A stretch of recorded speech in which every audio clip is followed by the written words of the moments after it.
Hola, ¿qué tal amigos? Soy Laura Ceballos con mi opinión para la Macuspanita Informa. Hoy es jueves 9 de abril de 2020. Recuerden, estamos en semana de emergencia sanitaria.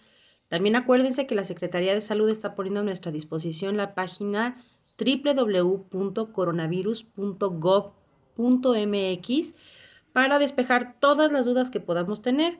Además de que en caso de que tengan alguno de los síntomas, dolor de cabeza, fiebre alta, tos seca, escurrimiento nasal o pérdida del olfato y el gusto, y que además tengan en cuenta que si son parte de algún grupo de riesgo como de los que tienen enfermedades preexistentes o estás embarazada, llamen al número 800-222-2668. También les recuerdo que se suscriban y compartan este video.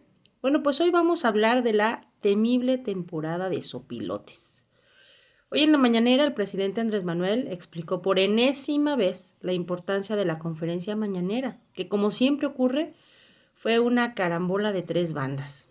Por un lado, le dio respaldo total a los periodistas y reporteros independientes llamados con denuedo youtuberos, y con el respectivo cachetadón a Jesús Ramírez Cuevas, quien ayer les había informado mediante comunicado que solamente accedería a uno de cada 15 reporteros, es decir, le daba preferencia a los medios tradicionales y a los independientes le cerraban la puerta.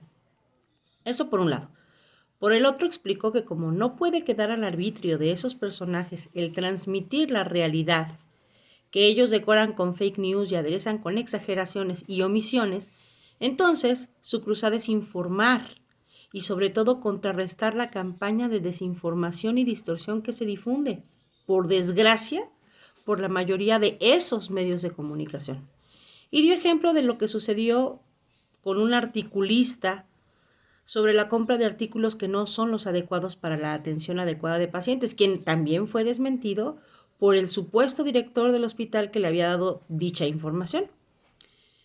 También hizo eco de lo señalado por Tedros Adhanom Ghebreyesus, que es el director general de la Organización Mundial de la Salud, y advirtió que si este hombre advirtió que si los países politizan tanto un asunto de salud pública, podríamos ver incrementado el número de muertos. Es por eso que el presidente López Obrador ha cedido el control de la situación de emergencia por la que estamos atravesando a la Secretaría de Salud para que sea quien coordine todas las acciones a seguir por las demás secretarías, como la de Relaciones Exteriores, Economía, del Trabajo y Previsión Social, etc. Luego, el presidente también le dio directo a los que detentaban el poder político por medio de la economía, porque es a ellos a quienes más les molesta que se hayan acabado los privilegios, y es que son quienes están más interesados en el golpeteo al presidente. Ya ven al escritor de novelas, malo por cierto, Martín Moreno, que pide al presidente de Estados Unidos que venga a derrocar al gobierno mexicano. O al exdirector de FEMSA, que sube videos un día sí y otro también insultando y burlándose del presidente, llamándolo loco o incompetente, retándolo. Pero pues a diario confirmamos el nado sincronizado. Hoy fue Martín Moreno y Julio Patán, que también desdeñó e insultó a los médicos cubanos, diciendo que son los que quieren venir a implantar el régimen castrista con la finalidad de hacer enojar al gobierno gringo, parafraseándolo. También leía yo ayer el hilo muy interesante de la tía Piedrulces, que denunciaba una cadena de bots a los que se les paga literalmente por hacer de todo, es decir, escribir en Twitter, en Facebook, en WhatsApp, participar en montajes usando uniformes para hacer videos de desprestigio y así diseminar las enormes falsedades que se inventan a diario para minar la verdad. Y más allá de una popularidad que aunque es real y útil, en estos momentos no tiene mayor importancia. Lo que sí sería muy útil sería una denuncia penal, que les quitara esa maña de andar difundiendo tanta basura. En otros países es ya una realidad, pero nosotros dependemos de un periodo legislativo para que se proponga una ley, se discuta, se apruebe y se publique. Y eso puede durar por lo menos un año, si no es que más. Y justo por no regresar a un pasado ominoso y plagado de corrupción y privilegios, es que hoy nosotros, los usuarios, los que vemos las noticias a través de los ojos y los oídos de los youtuberos que van a diario a la conferencia, es que estamos a favor de ellas, porque Por fin tenemos un gobierno que atiende al pueblo, que se rodea de él, que se preocupa por lo que nos pasa. Los anteriores gobiernos nos miraban como simples números, a los que fácilmente se podía manipular. Y hoy todavía tenemos personajes de ese calibre con pensamientos retrógradas, como Cuadri, que aunque no tenga una posición política real, también se atrevió a desdeñar a los médicos cubanos y los insultó. Es el colmo del clasismo y la mezquindad, ¿o no? Ese conservadurismo ya no es posible hoy porque estamos atentos y ya nos cansaron con tanta maldad y corrupción. Eso lo dijo hoy el presidente y lo secundo absolutamente. Y es que cada vez somos más los mexicanos de a pie que queremos legítimamente ayudar al presidente a desmontar las ideas falsas, a difundir las cosas que se están haciendo de manera adecuada y de manera en que lo ha decretado, en este caso, la Organización Mundial de la Salud, en el caso del COVID, y que además también están siendo respaldadas por el presidente de la ONU, Antonio Guterres. Estos pasos que se están dando no son una invención, no tienen finalidad política, no son para que el presidente tenga mayor número de seguidores. Es más, ni siquiera le ha importado y hasta se ha reído de que las conferencias nocturnas tienen mucho más gente viéndolas que las de la mañana. Es que eso pasa a último plano. Ahorita lo que es importante es la difusión de cosas verdaderas y tirar estas fake news que todo lo que buscan es lastimar al pueblo. Hablando de fake news y de los que las fabrican, por ejemplo, ayer los presidentes del PRI y del PAN, por separado, pero con ideas bastante similares, se oponían a que sus prerrogativas fueran disminuidas y destinadas a la Secretaría de Hacienda para ser repartidas entre las personas que realmente lo necesiten.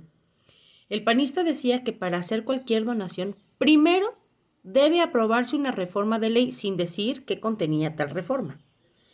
Además, que crearían un fideicomiso porque no confiaban en el presidente y el presidente les dijo, adelante, creen su fideicomiso y háganlo por la vía que sea, pero móchense.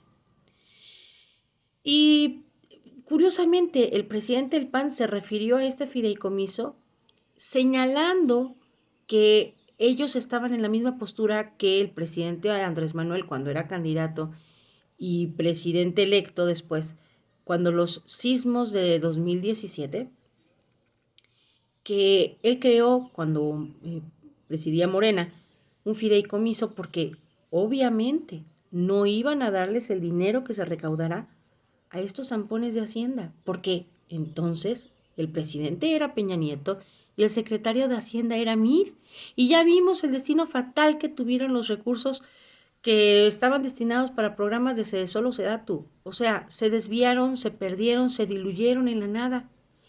Vimos también que en el gobierno de la Ciudad de México se perdieron millones de pesos que se donaron internacionalmente y también de gente de aquí de México que estaban destinados para la reconstrucción y la atención de gente damnificada.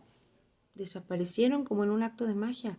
Entonces, en 2017 que se creó este fideicomiso, se destinaba el fideicomiso a la ayuda a personas, obviamente en situación de damnificados, y fueron denunciados por el PAN. El INE emitió una sentencia en donde los condenaba al pago de una cantidad extraordinaria de multa. Sin embargo, hasta ahí termina esta cita del presidente Marco Cortés. Lo que no concluye o lo que no confiesa es que tal sentencia no solamente no fue necesario cumplirla, sino que fue revocada por el Tribunal Electoral del Poder Judicial de la Federación y se le permitió a Morena continuar con este fideicomiso, incluso se permitió que se depositaran 18 millones de pesos más y ese dinero fue repartido en efectivo por gente del partido a personas damnificadas. Esa parte la omite por completo Cuadri. Luego dijo que querían que el dinero que el PAN donara de sus prerrogativas tendría que ser usado directamente en la compra de pruebas rápidas y de insumos médicos y de protección. Como por enésima ocasión, el doctor Gatell ha explicado que tales pruebas rápidas como de una tirita que se le pone una gota de fluidos nasales o para determinar, no funcionan, porque es un virus tan nuevo que no ha dado tiempo de fabricar la tira de reactivos con ese anticuerpo en particular. O sea, no funcionan. No soy médica y no lo voy a tratar de explicar, pero no funcionan. Y por otro lado, dicen que quieren comprar equipo médico y además insumos para la protección. Sorpresa, ya son comprados directamente por el gobierno, al gobierno chino. Ya se están haciendo los primeros embarques. Antier en la noche, incluso el director del IMSS, Zoe Robledo, estuvo en el momento del desembarque de esa primera carga de insumos médicos concedido. No tienen que destinar el dinero para lo que ellos suponen. Lo que se busca es que sea dinero para poder apoyar a la población en este momento de crisis en que no tenemos la certeza de cuándo va a terminar y que hay mucha gente que trabaja al día, que vive al día y que no tiene hoy manera de llegarse a recursos para comer. Pero bueno, vamos a pasar a la siguiente idea. También es bien curioso que son el presidente del PRI, el presidente del PAN, Movimiento Ciudadano, quieren ponerse la camiseta de la oposición. Sin embargo, no saben lo que significa ser oposición. Y es que lo que pasa es que cuando ellos eran comparsa del poder que gobernaba, veían hacia abajo, por debajo, por arriba del hombro, a los que eran opositores, líderes sociales que ejecutaban estos movimientos de verdaderamente oposición. No se dieron cuenta, no se dieron por enterados qué significa ser oposición. ¿Y saben qué es? Primero, no ser un partido adyacente al gobierno. Y es que muchos de los que hoy se dicen oposición eran comparsa de los gobiernos anteriores y muy pocos tuvieron la dignidad de comportarse como eso, como oposición. Pero los intereses de la mayoría se vieron recompensados con puestos perennes en el Congreso, con magníficas ganancias, y entonces, pues claro, ser oposición era más bien un mote, pero no era una ideología. Y luego por décadas vieron a estos luchadores sociales, pues como gente molesta, incómoda, porque hablaban de personas pobres, ignorantes y sin esa clase social que ellos ya habían adquirido cuando adquirieron sus curules.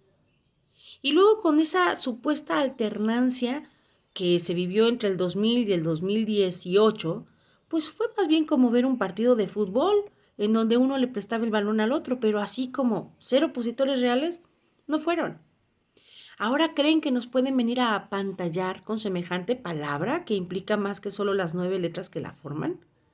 No, ser oposición no es negarse sistemáticamente a todas y a cada una de las propuestas que se hacen en beneficio del pueblo. Y eso porque las ha hecho el grupo político que hoy es mayoría. Y es mayoría porque nosotros los elegimos.